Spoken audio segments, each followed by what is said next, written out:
৩ fit উচ্চতা, ৭ fit পাখার প্রায় ১০ কেজি ওজনের বিরল গৃধিনী শকুন ধরা পড়েছে রংপুরে। ১৬ নভেম্বর সন্ধ্যায় রংপুরের মিঠাপুকুরে এক কৃষকের ঘরের চালে এই শিকারী পাখিটি ক্লান্তিতে লুটিয়ে পড়ে। খবর পেয়ে রাতে বন্যপ্রাণী কর্মী লিজেন আহমদ প্রান্ত ঘটনাস্থলে পৌঁছে পাখিটিকে উদ্ধার করেন। যে হিমালয়ান গৃধিনীটি উদ্ধার করছি, এটা আমার ১০তম হিমালয়ান গৃধিনী। কালকে জানতে পারি যে মিঠাপুকুরে ১০ নম্বর ইউনিয়নে একটি হিমালয়ান গৃধিনী লোকজন আটকে রাখছে। আমরা তারপরে সেখানে যাই, সেখানে গিয়ে এটাকে উদ্ধার করে নিয়ে আসি। কালকে যখন উদ্ধার হয় তখন খানিকটা অসুস্থ ছিল, আমরা ট্রিটমেন্ট দিই যতটুকু পারা যায়। আগে খাঁচার ভেতর দেখেছিলাম, এখন সরাসরি দেখে ভালো লাগলো। সরাসরি যে কোনোদিন আমার দেখার ভাগ্য হয় নাই, আজকে এখানে দেখলাম অনেক বড় পাখি আর অনেক ভয়ঙ্কর। জানা যায় নেপাল হিমালয় থেকে উত্তরাঞ্চলে এসেছে বিরল গৃধিনী শকুনটি। ১৭ নভেম্বর শকুনটিকে দিনাজপুরের সিংড়া রেস্কিউ সেন্টারে নেয়ার পথে ক্ষণিকের জন্য কারমাইকেল কলেজে রাখা হয়। খোলা প্রাঙ্গণে শিক্ষক, শিক্ষার্থী ও উৎসুক জনতার ভিড় জমে যায় বিরল এই পাখিটি দেখতে। অনেকেই তাদের স্মৃতিতে বন্দী রাখতে পাখিটির ছবি তোলেন।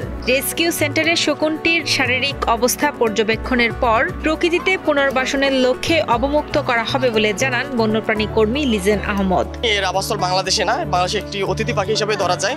এরা যেখানে থাকে হিমালয় পর্বতমালা ওই এলাকাগুলোতে যখন বরফে ঢেকে যায়, খুব বেশি ঠান্ডা পড়তে শুরু করে, তখন ওইখানকার যে অপ্রাপ্ত বয়স্ক হিমালয়ান গৃধিনীগুলো আছে সেগুলো আসলে উঠতে শুরু করে। উঠতে উঠতে আমাদের বাংলাদেশের উত্তরাঞ্চলে এসে পড়ে।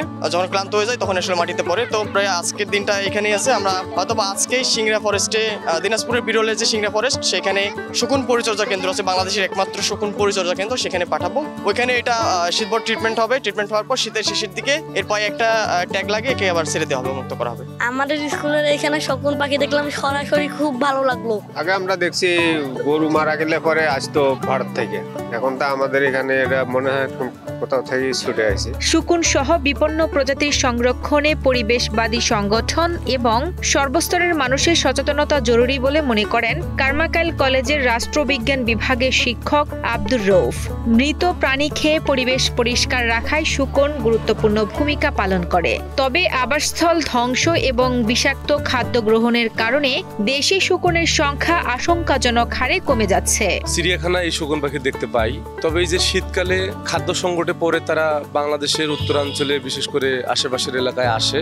এই বন্য প্রাণীগুলো, বিশেষ করে শকুন পাখি, বিরল প্রজাতির এই পাখির, এটির প্রতি আমাদের সকলের, সচেতন মহলের এবং রাষ্ট্রীয় পর্যায়ে উচিত তাদের পরিচর্যা করা, তাদের অভয়ারণ্য তৈরি করা এবং তাদেরকে সংরক্ষণের যথাযথ ব্যবস্থা করা এবং এই বিরল পাখির প্রতি যাবতীয় ট্রিটমেন্ট করে এটিকে সুন্দরভাবে বেঁচে থাকার সুযোগ দেওয়া হয়। এটি আমাদের প্রত্যাশা।